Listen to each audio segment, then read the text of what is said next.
Welcome to this episode of the Erasing Shame podcast. DJ Chuang here, your co-host, and I am joined with Dr. Brian Licuanan. Correct. How are you doing today? I'm doing okay, DJ. How are you?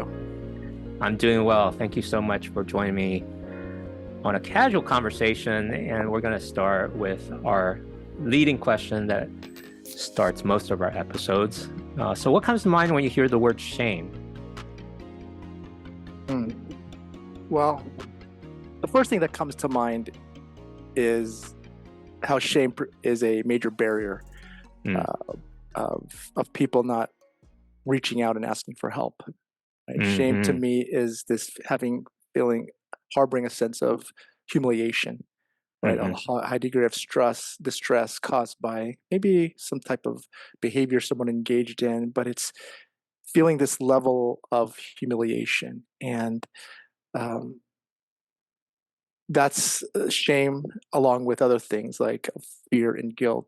But shame is one of those major obstacles as to why people don't reach out for help. And many times shame could be explicit or implicit, right? Explicit may be sometimes it's overt within a culture or family.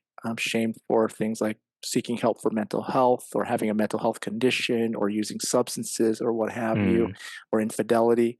And or it can be implicit, meaning the person just puts the shame on themselves, whether it be misinterpretations of messages that they feel like they got from a family, like, oh my gosh, my family would be so ashamed of me or humiliated if they found this out. And it really creates this barrier. But the great thing is both of those can be worked on in terms of shame that's explicit, where you work with families and helping them understand those actions and messages, the impact they have, and cause them to look at some self-reflection, but also the person that's more implicit, that they are creating the shame within themselves, to work through that as well, through things like developing self-esteem, self-worth, and sort of reframing a lot of these irrational beliefs that they have, to where they create this shameful persona about themselves. So that's the first thing that comes to mind. That's why I paused at first, because man, that's one of the biggest things that prevent people from getting help. And like I said, most of them, if I was to say, a lot of the shame is self-induced, and meaning that they just create that for themselves and forecast what people may think, or and sometimes many people don't think the way they think. They make these assumptions. So great question. Wow. Great question. I'm glad Well, you that brought is that up. such a well-articulated answer. And part of that is because you are a trained psychologist and you have a PhD, and you wrote a book that we'll get to towards the end of our conversation about what it would take to encourage and inspire and motivate someone who is struggling with mental health or addiction into treatment. But shame isn't just an individual thing, particularly in those of us that grew up in Asian culture. I'm Chinese. I think you're Filipino. Yes.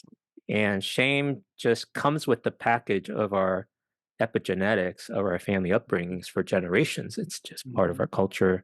Someone wrote a journal article and studied in the Chinese language, there's 113 terms related to shame. Oh, wow. So we are very steeped in tea as well as shame as a culture and as a family system. And I'd imagine you understand family systems as much as you do individual dynamics. So a lot of our emotional landscape actually comes from the parenting we receive. And then it just gets built up on in our individual lives. As shame has affected us individually and in our family of origin, how does that affect our mental, emotional, and physical health or personal growth? Well, shame, like I mentioned too earlier, it creates this moat of people wanting to get help. It's and they find themselves by themselves alone, right? Things, I believe, what we call the disease, right? The disease to me is there's, by the way, there's no really unified definition of disease in the healthcare medical arena. And so it could be a condition with symptoms.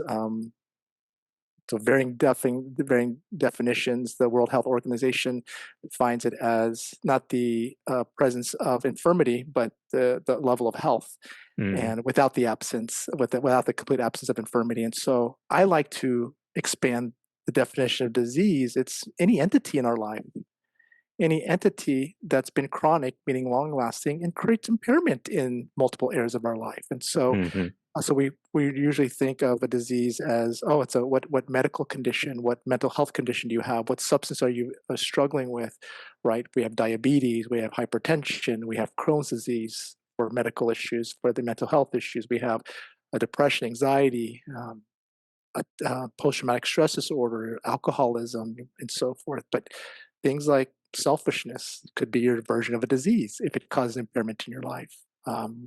Pride, envy can be one of those, which alludes to the seven deadly sins. mm, Racism, if that causes a problem, right? Lack of education could be that. And so we all have our version of a disease or diseases, and therefore we're all in some form of recovery. mm, Meaning recovery is this intentional plan for better outcomes. But where shame really comes into play, it can affect you on a more internal level. Depression, right? If you harbor a great deal of shame, that could really exacerbate your depression, low self worth, less mhm, motivation to do things. Anxiety, if you have a lot of shame, you can create a social anxiety where you feel very tense and nervous in social situations. So that's on the more mental health and social level. Physically, mhm, if you're shamed, you may not engage in behaviors mhm, where you can work on that physical self, maybe low self worth, so you don't mind your physical self. You eat because you're so shamed. You eat unhealthy because there's a direct correlation between shame and low self worth. mhm, Is so you're not caring for yourself, and so it could, and even on a spiritual level, right? If you feel very mhm, shamed for maybe behaviors you've done, or people have explicitly shamed you, that could deter you from engaging in a spiritual sense of yourself. And spiritual meaning that it could mean a higher power, but it could just mean a deeper purpose and meaning. If you have mhm, harbor a great deal of shame, that greatly limits your desire to want to find purpose in life, or at least feel like you are worthy of finding a purpose or meaning in life. And so shame mhm. is very can be very toxic and very pervasive in every aspect of life, when it Mhm, goes untreated or mhm. unacknowledged, or it continues to perpetuate. So definitely a Yeah, powerful word. yeah. So shame is a huge barrier, um, um, almost an oppression, a brick wall, Great Wall of Mhm. China, if you will. And for those of our audience that are watching the video, because we have both listeners who just listen to the audio on podcast, and then those that watch on YouTube, they can see that you're a well-built guy. So, what has They can. fueled? I think it's pretty obvious. You're pretty well built. You work out. What has motivated you to overcome your own experience in shame and to move towards a healthy person, physically as well as emotionally and mentally? Well, thank you, by the way, for that. I really appreciate that compliment. And and it is in all humility, it is something I do work at. I do believe there are four major areas of one's life, Mm, and that can lend itself to healthier living, or if we're struggling, we're not attending to one or more of those areas. And there's the physical self, and what we do with our body, diet, exercise. Mental emotional, that becomes the more the mental health aspect, how we mhm, think, behave, how we treat our mental health side. There's a social side, which are the things outside of us: relationships, career, extracurricular activities, the fellowship we surround ourselves with. And then there's the spiritual side, which is could be a higher power, or it could be a greater purpose and meaning. mm, And so for me, the physical part has always been something I grew up in a family where I was very fortunate and lucky, where they facilitated our um, physical self in sport endeavors, whether it be soccer, whether it be karate, whether it be tennis. Grew up in a lot of competitive tennis, and then martial arts for me currently is really big. I currently compete in Brazilian Jiu-Jitsu, Hmm. which is a ground submission martial art, which has origins from judo, but also has wrestling and grappling, where your job is to control or even defeat the person through submission moves. And so that's been really huge for me, and it's because it connects you with the mind and the body.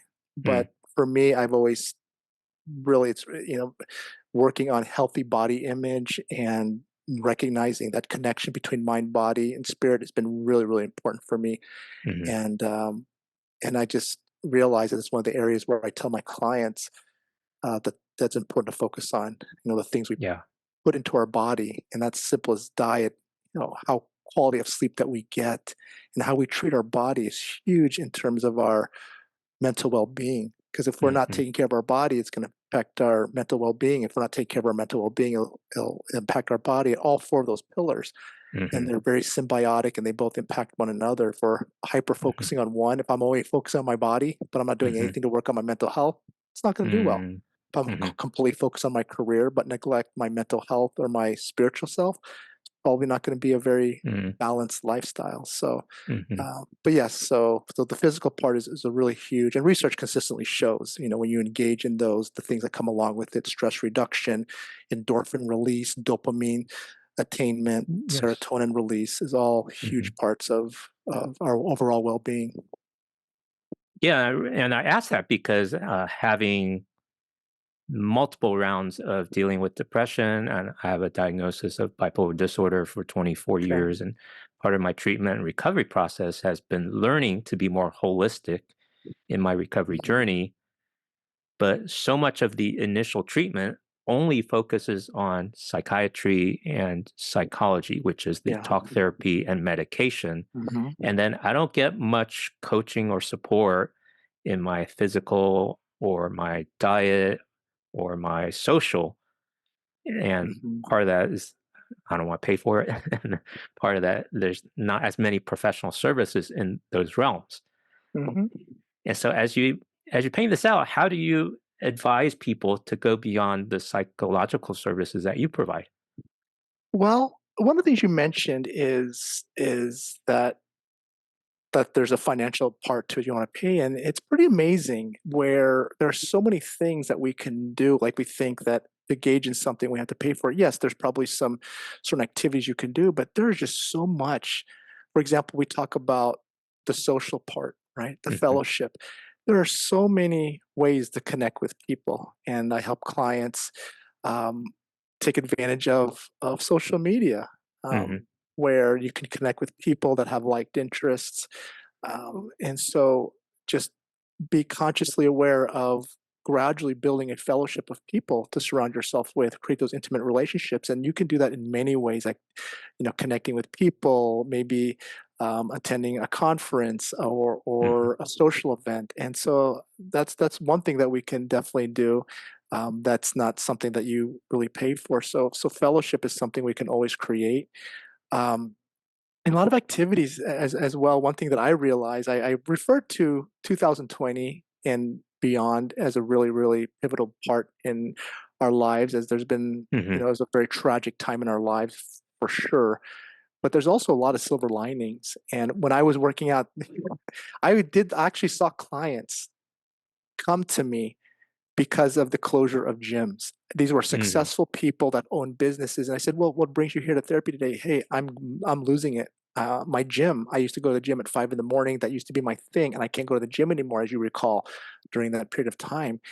And it just really highlighted the importance of connecting with people, our physical body and our mental part of our aspect that we just routinely take for granted. We just go to the gym, work Hmm. out, sweat, come back, eat, and go Hmm. on with our day. But we really realize how important that was for us. And so, what I realized too is there's so much on social media that you can work out. I saw workouts where people Hmm. were going to kids' parks and doing chin ups on monkey bars, a lot of body exercises, different variations of push-ups. It was really, really big for me to add a lot of variety to my workout, that you can do so much with simple bands.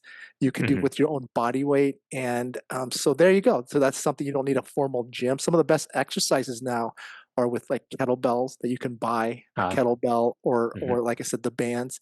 And so a lot of these things don't cost money. Find someone that trains a certain martial art. Most people who are really passionate about it love to teach Yeah, and share the knowledge. And so I know a lot of people who invite me, hey, let's go train, let's go roll. And just as far as extending that knowledge. And so I'm hoping for your good, listeners out there that don't let that be a barrier, good. that money is an actual barrier. You can really Yeah, be healthy and work in all those areas. Just got to be a little bit more creative. yeah. Creative and finding the motivation and Mhm. impetus, the Yes. intentionality to do that is what can be elusive for some people. I know it's elusive for me. And so one of the best workout season I had was becoming a member of Orange Theory. Oh, It's a yeah. boutique workout Mhm. system, an hour each session, and having a coach constantly, consistently yelling at me to go from one station to the next really helped me to Mhm. get the motivation of peer pressure and authority and all that. And I think in a year and a half, I really experienced the difference. But Mhm. because of COVID, then I no longer do that. And I've been doing Peloton. So again, Oh, okay, yep. having the coach and a person that gives me a sense of uh, pull and movement helps me than just me going to a gym trying to motivate myself to do the exercises. And I think the other point you mentioned is having a daily or weekly routine. Yes. There's something about our brain, it really clicks in on the routines that helps us to break the inertia. Because when someone's struggling with mental health, it's even hard to just get out of bed. Mhm. Mhm. Well, you mentioned 2 of the 3 major elements that I see people who thrive in the recovery process, and remember, recovery is not just for mental health or substance Hmm. use issue or medical issue, it's just this plan in place for healthier living and structure, and is this organization to your day. Routine is this personalized, habitual behaviors you engage in, and then the accountability. You talk about all of those. So you talk about structure, where like that person, people that came to see me, is that 5 in the morning going to the gym was their structure, and then they go to their work. Mm-hmm. And when you took that away from them, it really disrupted structure. Routine are the personal things that we do. Some people will meditate in the morning. Some people will exercise, go for a jog, go out for some tea with people. So it's this Hmm. individualized routine. And then accountability is that's another critical element, is that we all need some form of accountability to help push us and to motivate us as well. And that's where, again, the pandemic really highlighted, because taking away the gyms, the getting togethers, the restaurants really took away those structure, routine, and accountabilities in place. And so you highlight very, very 3 huge elements in any recovery process that's very, very critical. If you wake up typically not knowing what you want to do, have a blank Hmm. calendar, people will really struggle, is because boredom will sit in, and that's not Hmm. also a healthy condition or a symptom to have as Hmm. well. And so, but yeah, so hopefully you get back into it and find that coach. And also, people, like I said, there's people out there that need that level of accountability in the work that I do. Hmm. A lot of situations like you are in, like, hey, gosh, I stopped paying for my membership and I don't want to go back. There are a lot of people like that out there who say, hey, I'm Hmm. looking for someone to work out with, to hold me accountable. So keep an eye out for that as well. Good thoughts. Thanks for being clear on the key and the solution towards Yeah. recovery. Now, you recently wrote a book just last month in the month of May, How to Get Your Resisting Loved One into Treatment, a step-to-step plan for mental health and or addiction crisis. Excellent title. It's a common experience that I have. I know people among my uh, extended family Mhm. and people in my community that are resistant to getting treatment. Now, we already skipped ahead in terms of the recovery process, but there are people that are living with quote unquote obvious problems in their Mhm. life, but they refuse to get treatment, perhaps because of shame, perhaps because of many others. So, how does your book and how do you address getting past that? Yeah. Well, that is the big question that Hmm. plagued me for quite a long time, and it was the most reoccurring struggles on an individual and family level. Okay, Hmm. so for the past almost 15 years, I also facilitate a support group Hmm.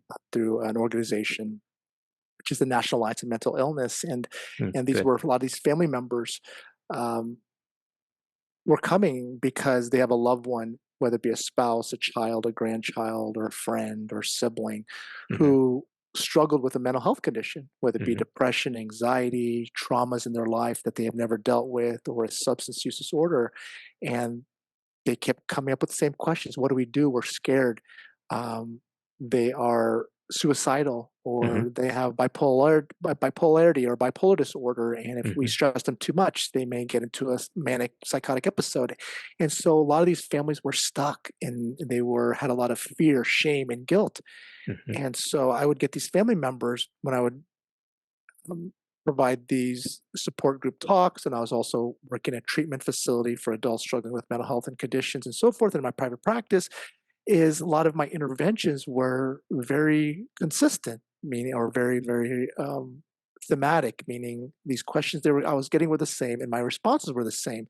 And Hmm. so people would say, "Hey, can you write this down, or can you Hmm. create a manual of some sort?" And that's where the thought of writing a book was all these knowledges out there and these clarifications that people were having, or they were interpreting things Hmm. differently. For example, tough love is a well-meaning Hmm. term, but a lot of families view that in a wrong way, where they just have to shut their loved one out of their life. And when you're ready to get help.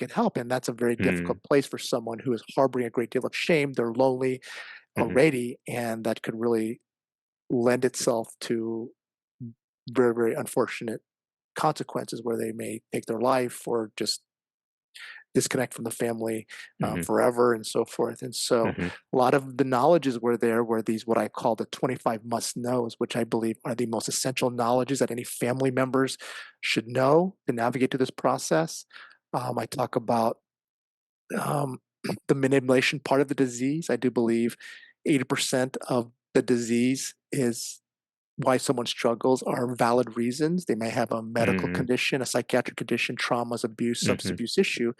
I believe Hmm. 20% is the part of the disease that creates the barrier, and that's the manipulation part. Manipulation part. Manipulation is getting people to do things they wouldn't normally do, and Hmm. that's like lying, blaming, gaslighting, stonewalling, Hmm. threatening, all those things, using money, power.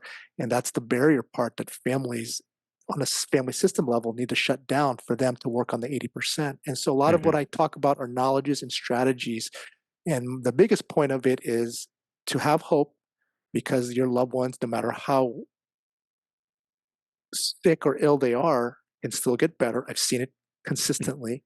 Hmm. And then to let them know that there's things that they can still do, and they can still love their struggling loved ones, but also set a nice balance between setting boundaries and rules, but you can still love them as well through what I call assertive love. And so hopefully it answers the questions of all the missing knowledges that people and are um, working with, that keeps them in this very stagnant or stuck place.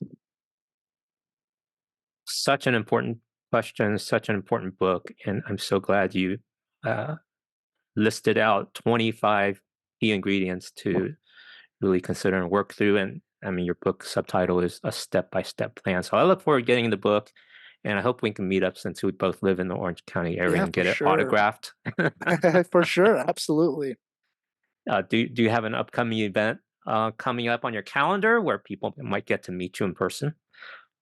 I actually do. I have right now through Barnes and Nobles. I have two book signings through Barnes and Nobles. One of them is going to be in Huntington Beach, and the other one's going to be the Grove in Beverly Hills. I have not um, advertised it yet per se, but the one in June is going to be in Huntington Beach, and that's going to be on Saturday, June 22nd. And I think it's going to be Perfect. like 11 o'clock. And so I'm gonna put that on my website or my Instagram to promote that. I have several starting September. I'm really starting a very ad campaign for my book, and so I'll be getting back on TV appearances and other podcasts Mhm. and and articles and so forth. So I'm really excited about these next few months into 2024. And I also give talks. If you have any listeners out there with organizations, whether it be their churches, whether it be the organizations, I enjoy giving talks, especially on the topics that are embedded in my book, which are those essential knowledges. So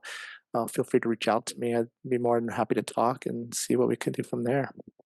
Excellent. Very good. Because this episode's releasing on June 10th, so that gives ample time for those of us that are within the Orange County area to see in person, get their book signed, and have this handy manual because um, this is such a hard question. And people that have loved ones that are refusing treatment have been wrestling with this for years.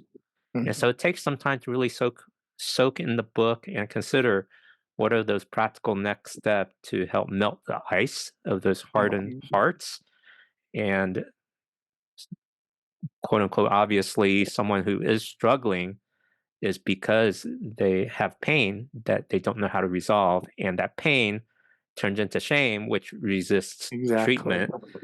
And so getting an opportunity to really soak in that is really helpful. And they're stuck in that pain if they don't get treatment. And so it's a vicious cycle. It's a vicious, and what happens, if I may say, you say a lot of good points, DJ, is I take it a step further, and those emotions of shame or guilt or fear, that eventually turns into resentments, and Oh my. resentments Mm, are unresolved angers, and I call resentments the acid of our inner beings, or the termites of our soul, which means it just eats away. And no matter what you've been through, at least in the hundreds, maybe thousands of clients on various levels that I've seen, no matter what happened to you, when it happened to you, who did it to you, the resentments almost always point back at oneself, which wow. creates the shame and so forth. And so if you look at any modality, whether it be a spiritual modality, religion, Hmm.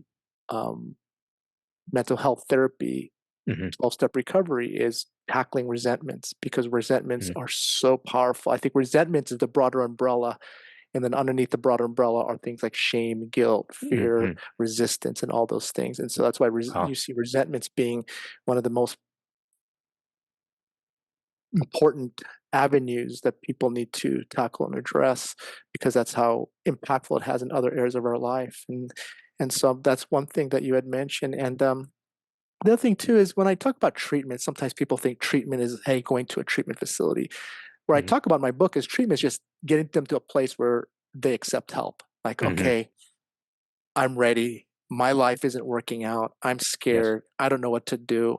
And maybe treatment not may be a formal treatment, because sometimes resources aren't available. Maybe it's not accessible for them. But treatment can be going to their church and whatever they have Hmm. set up. Maybe going to a support group. Maybe going to a 12-step recovery program. Maybe um, finding some other level of support. And so, not only, like I said, treatment, more of just get your loved one to a place where getting help Yes. and opening that door to change Yes. is the only option left on the table. And that's why I Yeah. tackle a lot of families, because when someone's struggling, yes, you want to get them help, but we forget about the family. They need to grow and Mm, change, and they need to be in their own recovery. So that's what I tackle first. Because if someone gets mm, help, but they go into treatment, 45 days later, if the family hasn't evolved, they haven't enculturated, they haven't understood, they don't know how to communicate better to their loved one, they're just going to mhm, go back into that cycle all over again. And so the family mhm, unit has to also be willing to change and grow and be part of the mm. recovery process. Wow. You've touched on two very powerful things beneath the surface because we've talked a lot about shame on this podcast, and you just went behind the shame to resentment. I'm like, Exactly. wow, that's the core of where that resistance is really holding on to. I was like, Mhm. wow. And then the family system, particularly those of us that are Asian American, our identity is not just in ourselves; it's the whole context of our relationships in the um, community that we're a part of that shapes our decisions and what we decide to make. And there may be families that are resisting the treatment when the person is Mhm. open to getting help, but the Mhm. family's holding them back. And so having everyone engaged is so important. And I know when I come across people with challenges, and I host a support group online No, through good for you. something called Mental Health Grace Alliance, and I literally just read the workbook, 16 Mhm, weeks, and people feel cared and supported over Zoom. mhm. It's amazing how group therapy is another uh, mode of treatment and support to help people that are struggling in life, and we all have different kinds of struggles. And one of the first steps towards healing is admitting we need help and Oh, receiving that, yeah. admitting we have a problem. And that's, I guess, there's a reason they make that the first step in Alcoholics Anonymous or AA. That you got to admit you have a problem. And it's okay to get help. And you bring up a big point, DJ, too, that I'd like to address, and I do talk about that, is sometimes another knowledge that people have, or a misknowledge that people have, is they think that the person that's struggling needs to be completely open and wanting help. It's like my bags are packed, I'm ready to change. But Mm, actually, research shows that people who are forced on some level to degree to get help or treatment can be in many ways just as successful as someone who is motivated, because there's this window of struggle that people change, whether it be detoxing from a substance, whether it be working through traumas, that they all of a sudden have a change of perspective. I get people who come to actual formal treatment who have suicidal tendencies, even homicidal mhm, tendencies, where they want to kill their family literally, or they're psychotic in terms of hallucinations, delusions.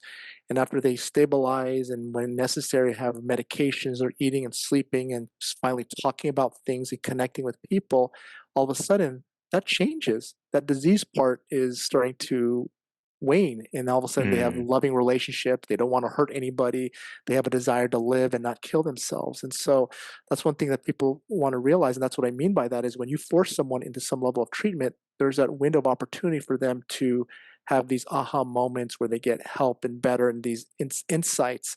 And so yes, there has to be some level of desire for them to say, okay, I need a little change in my life, or this way isn't working. But mhm, just recognize, I want your listeners to know that that's what I'm trying mhm, to do, is we force them to a point of desperation where their mm, option is, okay, if I want to continue to live and have mhm. support of my family, I got it healthy. And that's what I tell family members. You're not telling them that you don't love them anymore.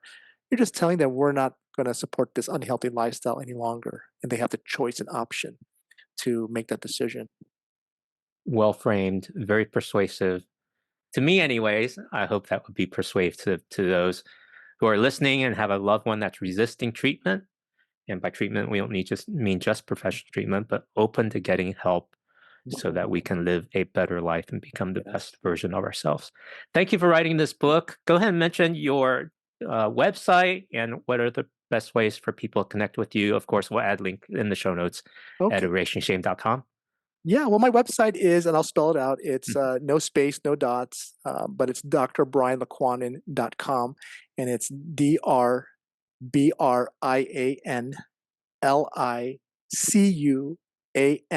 DrBrianLicuanan.com. I have my books there accessible. I have other media appearances, and you can contact me there. And also on Instagram as well. It's drlicuanan.com. And you can find me there as well. But yeah, thanks for having me, and I really appreciate what you Thank you. do. And with your group as well, I want to tell your listeners is that use Google. There are, like your group is, there's a lot of resources out there of support and people that want to connect. Take advantage of the internet. That's Mm, the silver lining with the internet. Um, like what you offer as well. And there's a lot of groups and people out there who want to connect, and it's very, very powerful to connect with other people who normalize and don't make you feel so alone and ashamed. And so I'd like to thank you. encourage that as well. So really appreciate what you're doing. Thank you, Dr. Brian. Great chatting with you. Thank you for making your knowledge widely accessible to people and making it clear, practical, simple, and it's going to really serve people well. Have a Yeah. great day. DJ, And, thank you so much. and our listeners and viewers, thank you for watching this episode of the Erasing Shame Podcast. Thank you for listening to the Erasing Shame Podcast. Get this episode's show notes at our website, erasingshame.com. Subscribe to the Erasing Shame podcast on Apple Podcast, Spotify, YouTube, or any podcast app. And please add a rating and review so that we can reach more people with our message of hope and healing.